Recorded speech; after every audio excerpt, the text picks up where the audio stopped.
Hello ladies, this is Miss Lizzy and I am here today to show you how to make rainbow popsicles.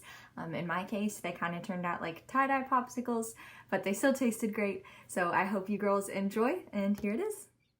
The first thing that you are going to need are your ingredients. So for this recipe, you will need instant pudding, food coloring, milk. In this case, I'm using almond milk because I have a dairy allergy, popsicle sticks, and 3-ounce Dixie cups. The first step is to follow the instructions that are on your instant pudding box. So the pudding box calls for 2 cups of milk and you whisk it with the instant pudding, but in this recipe we're going to add a little bit more, probably about 2/3 cup more of milk to our instant pudding, so that way it will be a little bit runnier than fully set pudding. After you have added your milk to your pudding, you are going to whisk it for about 2 minutes. Make sure that it is really good and combined so that way it will set properly. In this video, you see there are little chunks. In mine, those are little flecks of coconut because I used coconut cream pudding, but you can use any flavor of pudding you would like.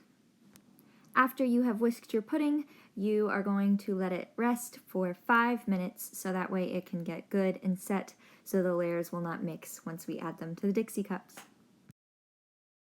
After your pudding has set, you are going to divide it evenly into 5 different bowls. Up next, you are going to add your food coloring. For the red layer of pudding, there is 6 drops of red food coloring. For the orange layer, there is 1 drop of red and 5 drops of yellow food coloring. For the yellow layer, there is 6 drops of yellow food coloring. For the green layer, there is 6 drops of green food coloring, and for the blue layer, there is 6 drops of blue food coloring. After you have mixed your colors, you are going to begin adding each layer on top of the other into your Dixie cups.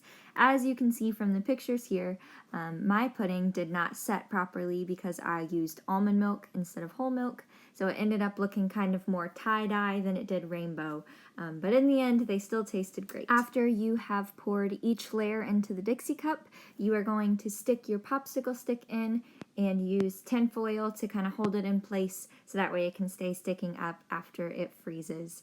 After you add the tinfoil, put them in the freezer and they will stay there for at least 6 hours to make sure that they are fully frozen.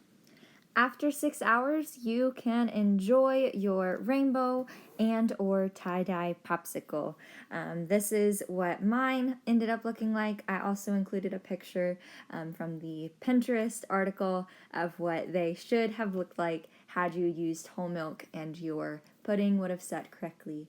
I hope you girls enjoy your popsicles, especially because these days it is starting to get so hot outside. So hopefully these can be a fun activity that you enjoy the process, but also enjoy cooling down afterwards. Thank you girls so much for watching. I hope that you enjoyed the video, and I hope that you can enjoy your popsicles too on these hot days. We miss you. We hope you are staying safe and healthy, and we cannot wait to see you again. Bye girls.